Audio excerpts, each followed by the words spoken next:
Mike Turner. Congressman, thank you for being with us. Well, thank you for having me, Mercedes, and Sean. I appreciate it. I appreciate you telling the story today. Yeah. How confident are you in the U.S. intelligence assessment on what's actually going on over there in Ukraine? Well, I'm very confident of the intelligence that we're receiving and of what we expect that the Russians are going to do, what they're planning on doing. What we don't have is really any consistency from this administration. I mean, we can, get through intelligence to understanding of where the Russians are positioned. We can work to help the Ukrainians defend their own country.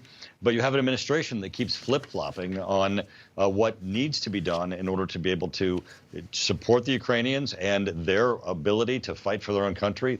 The MiGs are an excellent example. You were telling the story of where you've got the Secretary of State saying that the United States supports these MiG airplanes being given to Ukraine. President Zelensky calling for those planes and that they would make a difference. It would be sort of return to Signer, right? They'd be fighting Russian planes, fighting the Russians invading Ukraine.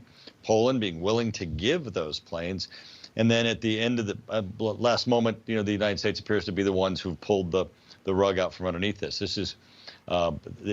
These confusing signals make it very difficult for the United States to get aid in, to get weapons in, and to support the Ukrainian effort. I mean, that's being very diplomatic of you. I want to ask you this, though, kind of continuing on what Mercy was asking.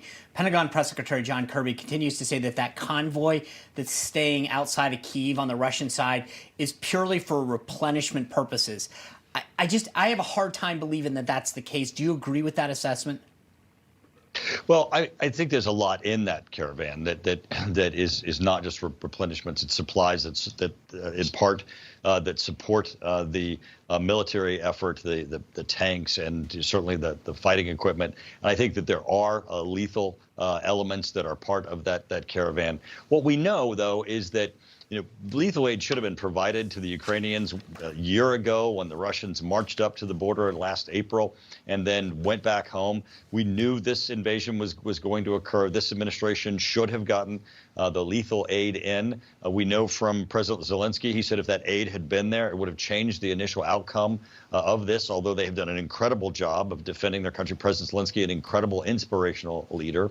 But now we need to work diligently to get aid into them so they continue to fight for their country, and that we can get the humanitarian support in that Chuck Holton was just telling you is desperately needed for the people who are trapped in Ukraine. Well, Zelensky's also asking for the NATO to get involved in the no-fly zone.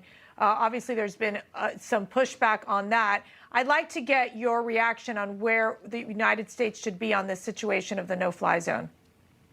What we don't want is this to escalate in a way where we have actual American troops or American planes fighting Russian planes or Russian troops. Ukrainians are very well, capable of fighting and to defend their country. If they were given the MiG airplanes that Poland wants to transfer to them, they would have the ability to operate and to, I think, defend their nation, to stop some of the bombardment that's happening. As you were just describing, Mercedes, of, civilians are being told, here you have a time period where you can evacuate. This is the corridors you're supposed to be in. And Russia's attacking those corridors while those people are being told that they have safe passage.